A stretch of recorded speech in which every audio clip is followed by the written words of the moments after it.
East, west, north, south, floor style.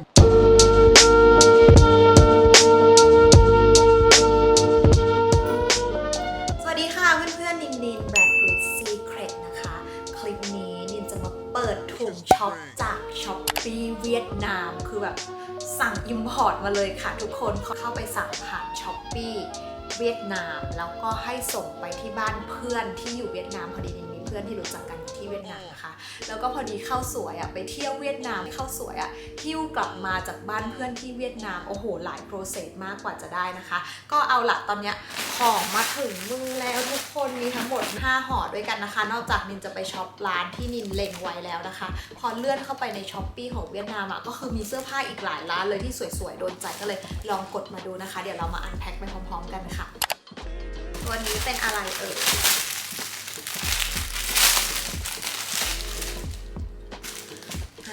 ตัวนี้เป็นฟีลแบบ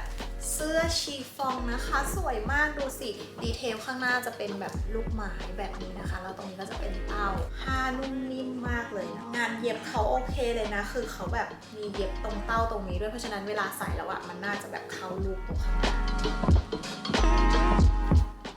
เปิดถุงที่2กันเลยดีกว่าถ้าใครที่ดูอยู่นะคะแล้วก็แบบมีร้านเสื้อผ้าที่คิดว่าน่าจะเป็นสไตล์นี้นะคะแซ่บๆเปรี้ยวๆอะไรเงี้ยลองแชร์ร้านมาบอกกันบ้างนะคะเผื่อจะไปช็อปตามมีดอกกุหลาบหลุดออกมา3ดอกมีดอกใหญ่แล้วก็มีดอกเล็ก2ดอกผ้าเขาเอาจริงนี่ไม่ค่อยชอบผ้าแบบนี้เท่าไหร่เพราะว่าใส่แล้วมันร้อนๆแล้วก็มีสายแบบนี้ใส่ยังไงกุหลาบอันนี้จะเป็นเข็มกลัดนะคะก็คงคิดว่าแบบเอามาหนีบตรงเสื้อแล้วก็ตรงสาย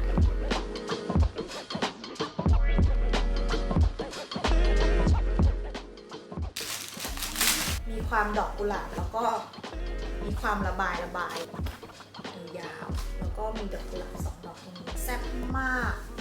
เหมาะกับแบบใส่ไปอีเวนต์ไปงานกลางคืนสุดๆอันนี้คือน่าจะเป็นแบบสายรัดคอนี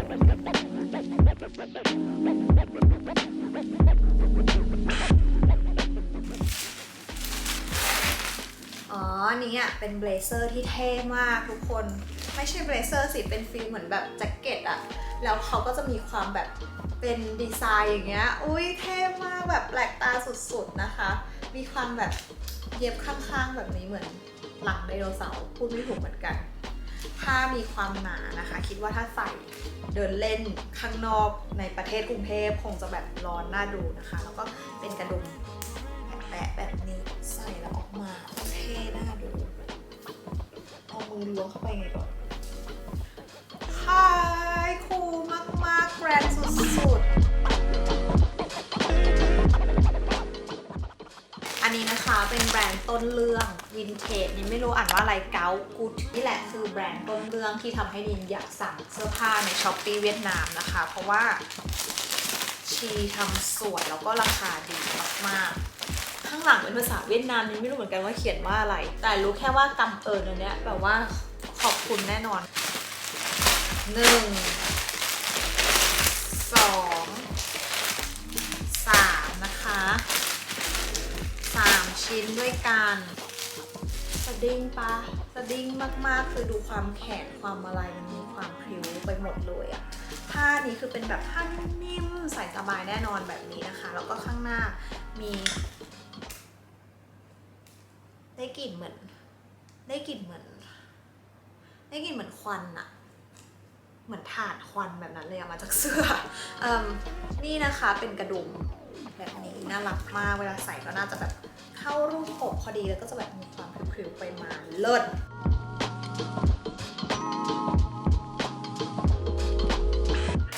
ถุงนี้มา2ชิ้นด้วยกันนะคะว้าววุ่นวายไปหมดนี่ก็เป็นเสื้อที่มีกลิ่นแปลกๆเหมือนกันคือเป็นกลิ่นแบบกลิ่นที่อยู่ในคลังสินค้ากลิ่นโกดังนั้นนี่มันเป็นแบบตรงนี้นะคะจะเป็นเหมือนกึ่งบราแล้วก็เป็นแบบฟิลแมงกะพรุนแล้วก็ตรงนี้มีดอกกุหลาบกลัดอยู่นะคะสวยมาก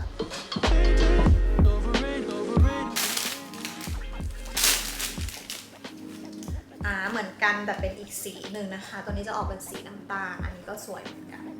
เหมาะกับใส่ไปงานอีเวนต์สุดๆชุดสุดท้ายนะคะ อันนี้น่ารักมากเป็นแบบเสื้อแขนยาว สีขาวคล้ายๆกับตัวแรกคล้ายๆกับตัวหนึ่งที่เราเปิดไปแต่อันนั้นอ่ะจะผ้าคนละแบบอันนี้จะเป็นผ้าแบบ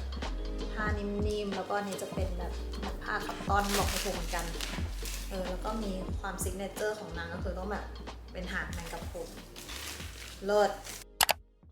ก็จบไปแล้วนะคะกับเปิดถุงช็อปจากช้อปปี้เวียดนามสนุกมากๆเพลินมากๆอยากจะกดช็อปเข้าไปอีกนะคะแต่แบบคงต้องลำบากเพื่อนนิดนึงเนาะถ้าเพื่อนๆคนไหนนะคะชอบคลิปเปิดถุงช้อปปิ้งเปิดถุงช็อปแฟชั่นอะไรเงี้ยคอมเมนต์มาบอกกันบ้างนะคะนินจะได้จัดให้ตามคำขออีกนะคะสำหรับวันนี้ไปแล้วไม่มีอะไรมากเลยไว้เจอกันคลิปหน้านะคะบ๊ายบาย